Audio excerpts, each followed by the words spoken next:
పట్టభద్రుల ఉపాధ్యాయ ఎమ్మెల్సీ ఎన్నికల్లో BJP party అభ్యర్థులు గెలుపొందడం పట్ల సిద్దిపేట జిల్లా కేంద్రంలోని అంబేద్కర్ సర్కిల్ వద్ద బీజేపీ శ్రేణులు స్వీట్లు పంచుకుని సంబరాలు జరుపుకున్నారు.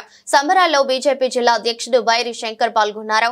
అనంతరం మాజీ జిల్లా అధ్యక్షుడు దుది శ్రీకాంత్ రెడ్డి, నాయకులు బాసంగారి వెంకట్ మీడియాతో మాట్లాడారు.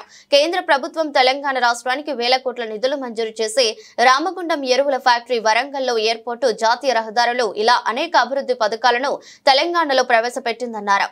రాబోయే స్థానిక సంస్థల్లో సర్పంచులు, ఎంపీటీసీలు, జడ్పీటీసీలు, జడ్పీ చైర్మన్ కూడా బీజేపీ కైవసం చేసుకుంటుందని ధీమా వ్యక్తం చేశారు.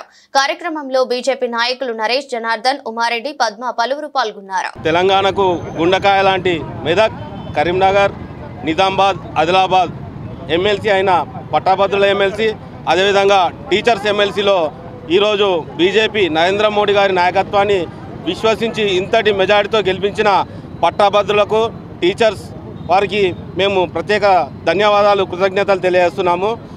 ఈరోజు నరేంద్ర మోడీ సంక్షేమ పథకాలు నచ్చి మా మీద విశ్వాసం ఉంచి ఇంత విజయం అందించారు.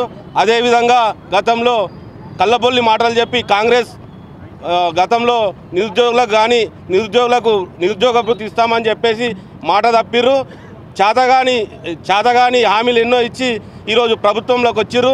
వాళ్ళ మీద విశ్వాసం పోయింది. కాబట్టి ఇప్పుడు రాబోయే రోజుల్లో ప్రజలు బీజేపీ వైపు చూస్తున్నారు.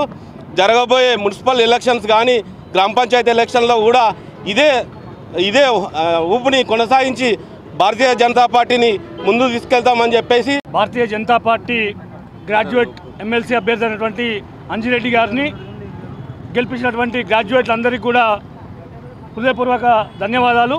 ఇది భారతీయ జనతా పార్టీని ప్రజలు మెచ్చుతున్నారు, ప్రజలు గుర్తిస్తున్నారు.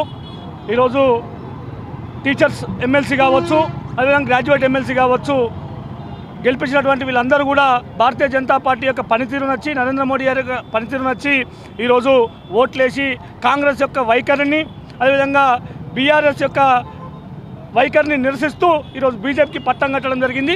రాబోయే రోజుల్లో భారతీయ జనతా పార్టీకి అధికారం కట్టబెడతారనేటువంటిది ఇది సూచకంగా మనం గ్రహించాల్సినటువంటి అవసరం.